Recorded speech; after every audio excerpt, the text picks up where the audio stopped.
সমগ্ৰ শিক্ষা মিছন অসমৰ অধীনত কৰ্মৰত এজন জিলা মানৰক্ষকৰ মৃত্যুত শোকস্তব্ধ কৰি তুলিছে সদৌ অসম জিলা মানৰক্ষক সন্থাক। ৰঙাপাৰাৰ ৰৌনাথপুৰ গাঁৱৰ নিবাসী তথা জিলা মানৰক্ষক মাৰ্কো খোছলাই যোৱা 21 মে'ত দুৰ্ৰোগ্য ৰোগত আক্ৰান্ত হৈ মৃত্যু ঘটে।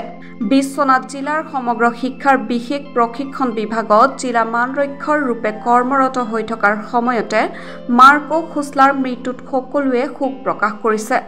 তেখেতৰ বাসগৃহত সদৌ অসম জিলা মানৰক্ষক সন্থাৰ কৰ্মচাৰীসকল উপস্থিত হৈ প্ৰথমতে খোছলাৰ প্ৰতিছবিত পুষ্পাঞ্জলিৰে শ্ৰদ্ধাঞ্জলি জনায়। তাৰ পাছতে অসম জিলা মানৰক্ষক সন্থাই মাৰ্কো খোছলাৰ পত্নীৰ হাতত এখন শোক প্ৰস্তাৱ পত্ৰ প্ৰদান কৰি শিশু শিক্ষাৰ ক্ষেত্ৰত অগ্ৰণী ভূমিকা পালন কৰা কৰ্মৰাজিক উপস্থিত থকা প্ৰতিজন জিলা মানৰক্ষকে শলাগ লয়। জিলা মানৰক্ষকসকলে দুৰ্ভগীয়া পৰিয়ালটোলৈ এককালীন আৰ্থিক সাহায্য প্ৰদান কৰে। তেখেতৰ মৃত্যুৰ পাছতে দৰিদ্ৰ পৰিয়ালটোৱে এক প্ৰকাৰে হতাশাত ভুগিছে।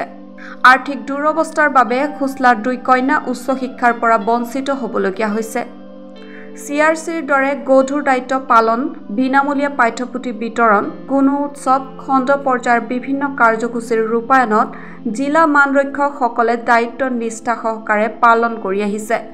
কিন্তু অতি পৰিতাপৰ বিষয় যে মানৰক্ষকসকলে স্নাতক শিক্ষাগত অৰ্হতাৰ 2006 চনৰ পৰা মাত্ৰ 10,500 টকাৰ চৰকাৰৰ পৰা লাভ কৰি অহা জিলা মানৰক্ষকসকলে সংবাদ মাধ্যমৰ আগত আক্ষেপ প্ৰকাশ কৰে।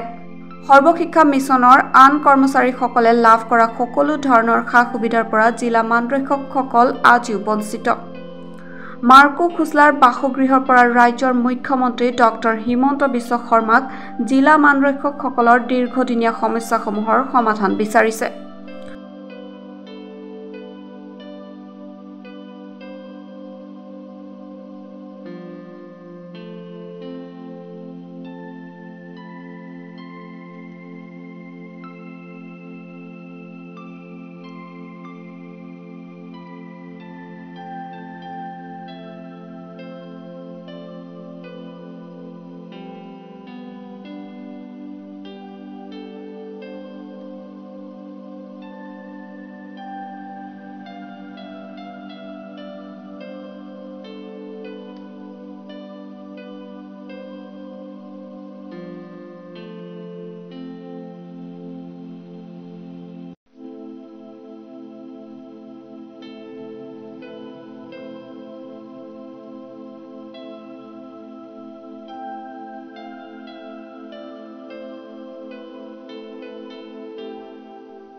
আমি সকলোকে নমস্কাৰ জনাইছোঁ। আমি অতি দুখেৰে আপোনালোকক জনাব বিচাৰিছোঁ, প্ৰয়াত মাৰ্কো খোছলা আমাৰ সকলোৰে এগৰাকী সহকৰ্মী আছিল। আজি 4 দিনৰ আগতে তেখেতে ইহ সংসাৰৰ পৰা বিদায় লৈছে। আমি তেখেতৰ ঘৰত সকলো উপস্থিত হৈছোঁ। আপোনালোক সকলোৱে তেখেতৰ ঘৰৰ অৱস্থা দেখিছে। 2006 চনৰ পৰা আজি 19 বছৰ ধৰি প্ৰয়াত খোছলাই অসম সৰ্বশিক্ষা অভিযান মিছনত সেৱা আগবঢ়াই আহিছে। কিন্তু মৃত্যু লগতে তেখেতৰ সমস্ত গুচি গৈছে। কাৰণ আমি সৰ্বশিক্ষা অভিযান মিছনত যিসকল জিলা মানৰক্ষকে কাম কৰোঁ, আমাৰ ভৱিষ্যত সম্পৰ্কীয় আমাৰ কোনো নীতি নিৰ্ধাৰণ এতিয়ালৈকে আমাৰ সৰ্বশিক্ষা অভিযান মিছনে কৰা নাই। এইখিনি কথা আমি আমাৰ শ্ৰদ্ধাৰ শিক্ষামন্ত্ৰী ডাঙৰীয়া, মুখ্যমন্ত্ৰী ডাঙৰীয়াৰ লগতে আমি ৰাজ্যিক কাৰ্যালয়ত বহুবাৰ আমি নিবেদন কৰিছোঁ। আজিলৈকে আমি সুফল পোৱা নাই। আমি আহি গম পাইছোঁ প্ৰয়াত খোছলাৰ দুগৰাকী ছোৱালী আৰ্থিক অনাটনৰ বাবেই তেওঁলোকে পঢ়া শুনা বাদ দিবলগীয়া হৈছে।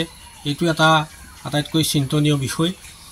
আমি সকলোকে অনুৰোধ কৰিছোঁ, বিশেষকৈ আমাৰ শিক্ষামন্ত্ৰী ডাঙৰীয়া, শ্ৰদ্ধাৰ মুখ্যমন্ত্ৰী ডাঙৰীয়া, আমাৰ এই কথাখিনি অকণমান চিন্তা কৰি আমাৰ সতি সন্ততিৰ যি ভৱিষ্যত, সেই ভৱিষ্যতৰ কথা চিন্তা কৰি তেখেতসকলে আমাৰ কথা কিছু ভাবক। নহ'লে আমি আঁতৰি যোৱাৰ লগে লগে আমাৰ প্ৰত্যেকৰে পৰিয়ালবোৰ আমাৰ শেষ হৈ যাব। প্ৰত্যেক ল'ৰা ছোৱালীয়ে নিজৰ শিক্ষা আধাতে এৰিবলগীয়া এটা অৱস্থা আমালৈ আহিছে। গতিকে আমি কৰজোৰে সকলোকে অনুৰোধ জনাইছোঁ, আমাৰ কথা আপোনালোকে অলপ ভাবক। প্ৰয়াত খোছলাৰ যি পৰিয়ালবৰ্গ, সেই পৰিয়ালবৰ্গক কিছু হ'লেও আৰ্থিক সহায় কৰি পেলাই সেই পৰিয়ালটো যাতে নাইকিয়া হৈ যাব নালাগে তাৰ এটা ব্যৱস্থা কৰিবৰ বাবে আমি সকলোকে পুনৰবাৰ 6 চনৰ পৰা ইয়াত নিয়োগ হৈ আছোঁ। আজি আমি 19টা বছৰ আমি অতিক্ৰম কৰিলোঁ। আমি বাৰম্বাৰ তেওঁলোকক আমি যোৱা 2013 চনতে আমি শিক্ষামন্ত্ৰী তেতিয়া আছিল হিমন্ত বিশ্ব শৰ্মা, বৰ্তমান তেওঁ মুখ্যমন্ত্ৰী, তেখেতক আমি মেমৰেণ্ডাম দিছিলোঁ। তেওঁ মেমৰেণ্ডামতে লিখি MDলৈ লিখি পঠিয়াইছিলে যে এই বিষয়টোৰ ওপৰত মেটাৰটোৰ ওপৰত তেওঁলোকে বিবেচনা কৰি তেওঁক এটা ৰিপৰ্ট দিব লাগে। 2015 চনতো এখন কমিটি হৈছিলে। কমিটিখনত এই সোনকালে তেওঁলোকক ৰিপৰ্ট দাখিল কৰিব দিছিলে, কিন্তু সেই ৰিপৰ্টৰ নকৰি মিটিংখন তেওঁলোকে কাৰ্যকৰী নকৰিলে।